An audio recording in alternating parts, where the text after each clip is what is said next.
Chase Lee Hockey here with the Blue Futon, going to talk about what's wrong about society. Okay, I rarely do videos like this, but I felt like in my gut I have to just talk about this to get it off my chest. Kind of like some spoiler reviews with Scream 6 and stuff like that.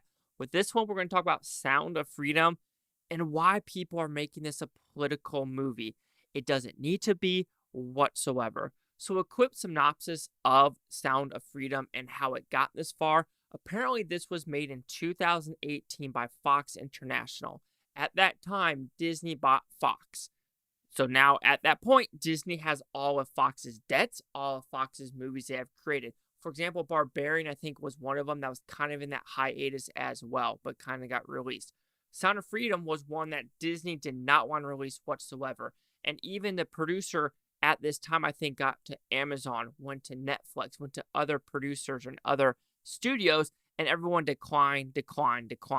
So here we are 5 years later. I think the producer finally got the movie back in 2022. If I'm mistaken, please let me know in the comments below. And then Angel Studios picked this up, and they are based in Provo, Utah. People are saying they're quote-unquote a Christian movie company, even though if you know just a little bit about religion, Mormons are in Utah, and it is a Mormon-based production. But they even said they're not really supposed to be a Christian. They're not supposed to be political, and they're not. Yes, some movies and TV shows they have made were The Chosen, which has made a lot of money.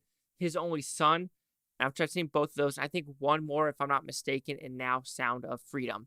And this is one that exploded in the box office and will be one of Angel Studios' biggest movies. It made $14 million on 4th of July. And now, after the weekend, this is going to be close to a $35 to $38 million movie that has been released in less than a week. That is fantastic for this type of movie with a $14.5 million budget. Then when you look at in the marketing, what marketing? There's probably very, very little marketing. You can take marketing to an account. It's about 50%. So let's take 50% and go $21 million. Congratulations. This is already doubling the profit of the movie with marketing, and it will continue on. It matters how long it will stay in theaters. I know it's going to stay longer than 14 days, but we will actually see what occurs. Now, that's just a little synopsis of Sound of Freedom and how it got to where it is at today. And then you got to think about it. If Amazon or Netflix or any other studio bought this film, would it be as big as it is right now? And I will say the answer would be heck no. If it was Amazon, if it was Netflix, they would have thrown it on the streaming service and they would never market it. It would never be part of their slate of what's coming out. It would just be dust in the wind. But this actually got into theaters, about 2,600 theaters, if I'm not mistaken, 2,000 less than Indiana Jones. So put that into perspective as well. And now when I'm talking about now YouTubers reviewing it, I did review this on Monday night. Not the real review, my 15 seconds in my out of the screening or out of the theater reaction. So I'm not going to brag, but I was probably one of the first ones to actually put it online. Then the Flick Pick did put something out Wednesday morning, and mine was coming out a couple hours later. So there were some YouTubers out there that did it actually on the day of release, and I'll give them props. There are now YouTubers out. Jeremy Johns was pretty close as well. Austin Burke was pretty close. I know he just had a kid, so very much, he just had a kid like June 16th, so give that man a break. But then you do have finally some YouTubers, I wouldn't say they're on the bandwagon now, but they said, wait a minute, this movie has made a lot of money in the box office. I think I need to review this. Or they saw movies or other channels gaining subscribers. I won't lie. This has given me about 70 plus subscribers in the past week. And I only could thank you. I'm giving my honest opinion about this. And that's all I'm asking for you and me. If you want to say my reviews suck, let me know in the comments below. I did get called an idiot for saying it's a hard watch. Well, I just want to let you know most of the YouTubers out there are also saying it is a hard watch. So, like I said, it really matters on the filmmaker and how they want to produce or show this movie in light. And like I said, they showed scenes where it's like, okay, wait a minute, time out. But let's talk about the actual reviews now. Right now, as of Saturday night on the 8th, we are at 76 with the critics, 99 with the audience. 5,000 audience, 21 critics. So with this, I don't care if you have an opinion that you just say, you know what, it's just not the greatest movie in my opinion. So we do have a couple 3 out of 4s, 6 out of 10s, 8.5 out of 10s, a couple pretty good ones, 3 out of 5. So none of them are like perfect scores, but I completely understand that. You do have some people that gave like a 50%, basically saying, there are some good elements, but it just wasn't my cup of tea. I'm 100% okay with that. I truly am. I was a little nervous, like there's the Blu-ray.com, which that's where I get all my news from. He gave it a D. He says, it's certainly a noble idea with a valuable reminder of humanity is capable for extraordinary malevolence. However, there is a better film to be made about the sensitive subject matter. Sure. I mean, that is pretty much down the line. He said, it's a reminder that there's bad stuff in the world. However, I think this could have been made better. The problem, I say, okay, I agree, that's your opinion. You are bound to your opinion. But I'll tell this guy, name another movie that's come out in the past 7 years that deals with this. I'd say the closest one that has dealt with this was Joaquin Phoenix's You Were Never Really Here. And that one was a pretty graphic one as well about child endangerment and this kid being abused by government officials. That movie was really good, but I'm a sucker for, like I said, with this one as well. If people are abusing children, you deserve the death penalty. Like, I don't care if people are like, oh, I don't believe the death penalty. Nah, if you are raping children, you're sexually trafficking these kids, and you're 100% guilty, death penalty on the spot. There shouldn't be no, you're in jail for 10 years wasting taxpayer dollars. And that was the same issue with You Were Never Really Here. When it was going to show the violence, it kind of cut away. And this was supposed to be a graphic R-rated film, and I'm like, Joaquin Phoenix, I know you're willing to go down that rabbit hole. Do it. So, like, when looking at the Blu-ray.com review, they didn't talk anything political about it, which when I read it the first time and the second time, there was nothing really about it where it was like, they're saying that this Bauer guy's a controversial figure, and his organization has been subject to heavy scrutiny he avoided addressing, and that's about it. Okay, I understand that. You just say he can be a controversial figure, period, dot. He didn't bring politics into this, and I applaud that. If you just say, nah, it's not my cup of tea, like I said before, it is what it is.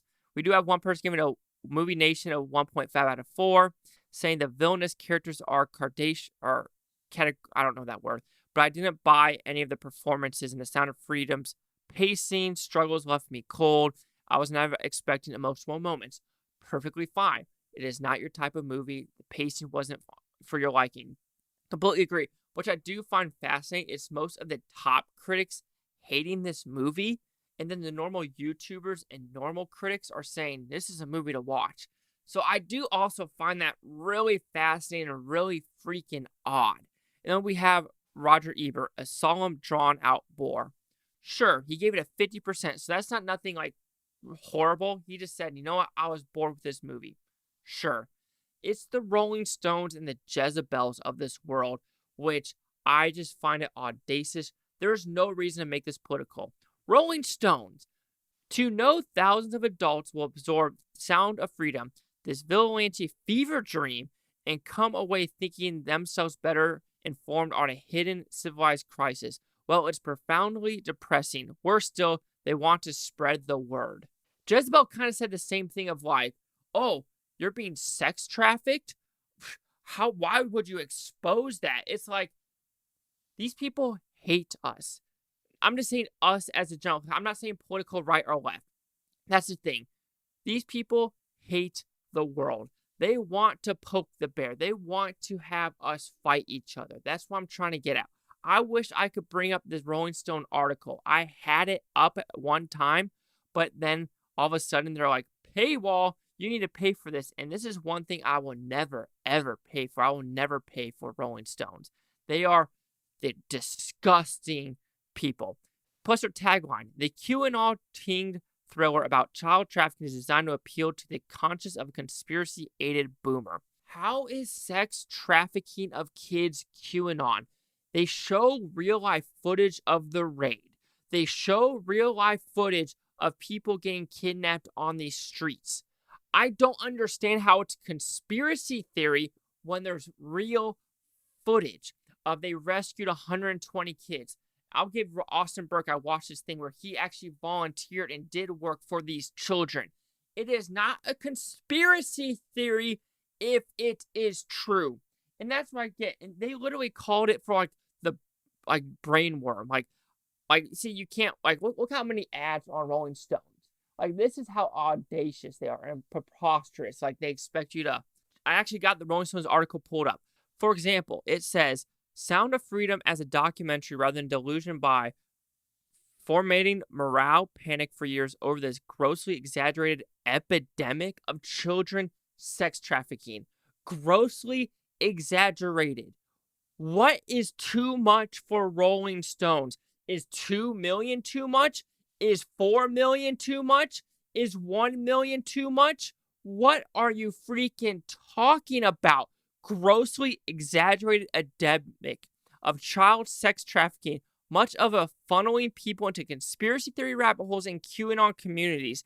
In short, I was at the movies where people were there to see their worst fears confirmed. It is acting like these people want these children to be lost forever. It is gross. It is sickening. It is so messed up that I just want to find these people and talk to them and be like, what is one child being raped good for you? 2, 3, 100? What's your freaking limit? It is absolutely freaking disgusting.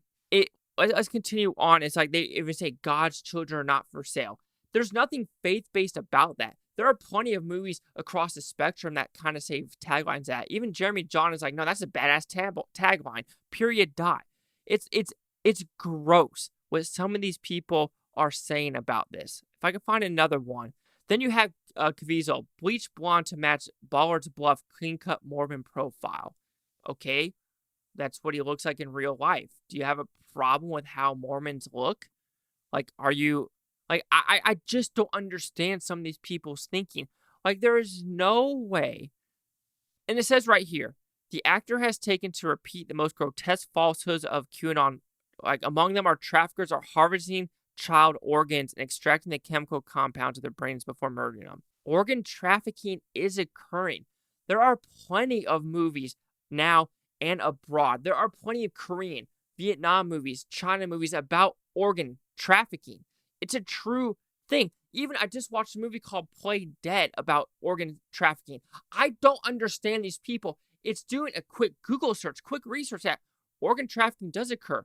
Do they not know there are beheadings in Mexico from the cartels and there are organ trafficking, there are sex trafficking? I don't understand. It's simple research. These people are in their bubble and their high towers they just refuse to know that there are bad stuff in this world, and this is one of them.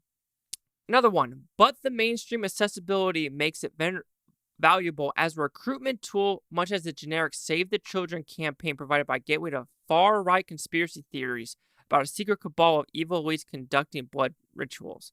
Okay, so there are about 3,000 people that are crazy on the internet. So because of that, everyone who believes in sex trafficking is part of QAnon? That doesn't make sense to me. And then now they're basically talking about, oh yeah, they did lose Indiana Jones. Oh yeah, here's another one. They got to bring race into it. They really freaking do.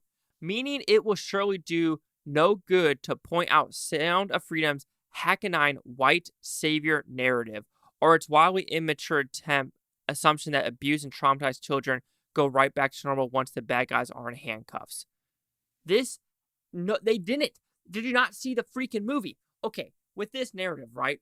It wasn't a white savior complex. There was also that rich billionaire that got involved. There was other people in Colombia that got involved. There are other police agencies in Colombia that got involved. This is not a white savior complex. There's multiple people in this movie that helped make this happen. I don't understand it. Even the director isn't white. So I just don't understand these people at all. It is disgusting. It is vile. And the white savior complex. Okay, then why didn't a black person stand up to do it? Why didn't a Chinese person stand up to do it? Why didn't another Mexican person stand up to do it? It was because it was this person's job for 12 years and he had enough. It is, I'm sorry that a white person did it. So is it because a white person saved 120 people or helped with the help of the Colombian police that a white person helped. Because it's a white person, like, nah, because a white person was involved, we shouldn't save these 120 kids. I'm sorry, because a white person was involved. Even if that white person involved, but that child's being raped, I don't know. I don't know if it should happen. It's like, what are you doing? And then another one, that the traumatized children go right back to normal. It never said that. It literally was the child going back to its, and playing the drum. So, actually, yes. So it does say the child's going back to play his drum because you know what? Sometimes they do get blocked out. It does occur. And it's not saying these children are going to forget, but right there. So is the Rolling Stone saying it is a true thing or not? Because it literally says traumatized children go right back to normal once the bad guys are in handcuffs. But in the beginning, they say it's a conspiracy that this epidemic is happening. Which one is it, Rolling Stone? Is it happening or is it not happening? And so the final paragraph, there is a visible suffering all around us in America. There are poor and unhoused. There are police brutalized or killed by police. There are mass shootings, lack of healthcare, climate disaster, and yet over and over, the far right turns to these fantasies about godless monsters hurting children. This is gross. Now, as in the 1980s satanic panic, they won't even face the fact that most kids who suffer sexual abuse are harmed by not only a cannibal strangers, but a handful of family members. To know thousands of adults will absorb Sound of Freedom, this vigilante fever dream, and come to think of themselves better informed of hidden civilized. This is then at the very end. So what you're saying, how many people are killed by police a year? It's a lot less than children being trafficked or kidnapped. 2 million a year. How many by police? It's not 2 million. I could promise you that.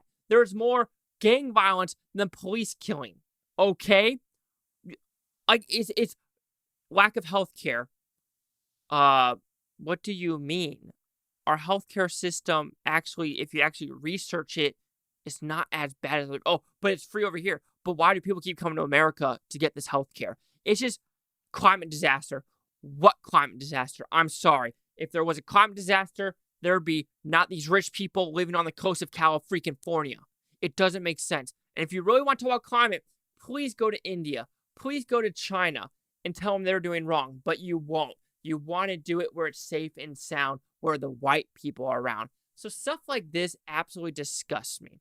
All right, so we have another one. The Washington Post. Sound of Freedom is a box office hit whose star embraces QAnon. I'm sorry. I don't care if the star embraces QAnon. If it's talking about saving children or changing something, it's basically like these people are like, well, Harvey Weinstein, promoted the Clintons, which the Clintons have done bad shit in Haiti, but it's a double standardness. Like, they will not call their own out. I don't even want to talk about, the Washington Post. I haven't read it yet. It's kind of funny where Washington Post talks about how, the Vice News, but I'm pretty sure Vice News was called out for doing so much false stuff and why they're also bankrupt. Huffington Post, also bankrupt in 2000. So it's interesting. Why are police in Mexico, Dominican Republic, Colombia not arresting child sex offenders easy to find? The simplest explanation is the law enforcement complexity in such crimes. True, it is complex. It is not going to be easy to find these children. It even says it in the movie.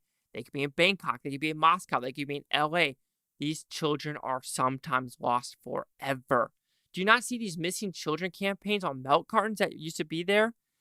And of course, they had to bring up January 6th. Like, I don't understand why this is a political thing.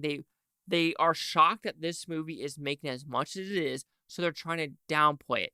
They hate you. I'm not saying they hate this.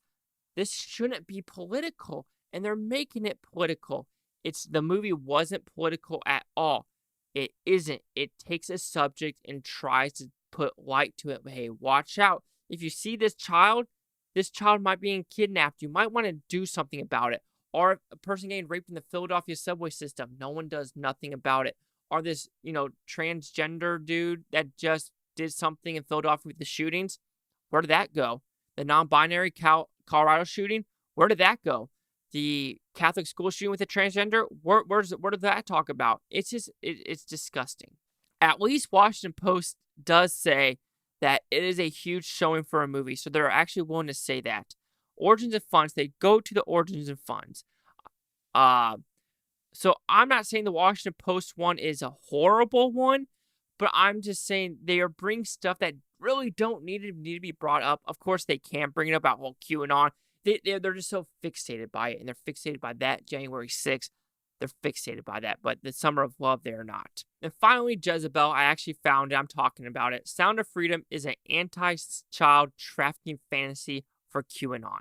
Again, every single person has brought up QAnon that doesn't like this film. Then it says, never trust a pedophile. Yeah. Well, why is that? It literally says, never trust a pedophile. Doesn't quite have the ring of I'll be back or yippee-ki-yay MFer, but it suffices a one-liner in this movie. What? I actually never read this one. Over 2 million children a year being sucked in the deepest recesses of hell. At last, QAnon camp appeals get the cinematic exploration it deserves. I don't understand. I don't think I could do this because I can't stomach these people right now. They're talking about the whole Wayfair thing, which that was kind of funny. Where why Wayfair cabinets worth $14,000? I mean, that is kind of freaking odd. It truly is. I'm not going to say it is, but I mean, I just don't understand where they're talking about organ harvesting. It's kind of the same thing that Rolling Stones did. They're just in each other's faces like, ugh. But organ harvesting is happening. It truly does happen in other countries. It happens in America. It happens in South America. It happens in everywhere. Stop acting like it doesn't exist. So that's my frustration where they're like, oh, but we have climate change. We have, mass shootings, but then we have stabbings in other parts of the world. Yes, people are evil, period, dot. But it's not like this thing is saying sex trafficking is better than all these other things. I'm saying, no, that's one thing. This is another thing. Yes, mass shootings is another thing. Yes, this is another thing where police are overbearing. Yes, this is another issue. It's not saying this is... Anyway, I've ranted on for too long. If you watch this whole thing, thank you. But, it's got to be said. Chase out with the Blue Futon. Like, comment, subscribe. One more thing, Blue Futon, Blue Futon. I think I had a great freaking day. I got nothing else. Thank you for watching. It's just... This isn't a political topic. And the more we make things political, the more we're downhill. It's a downhill spiral.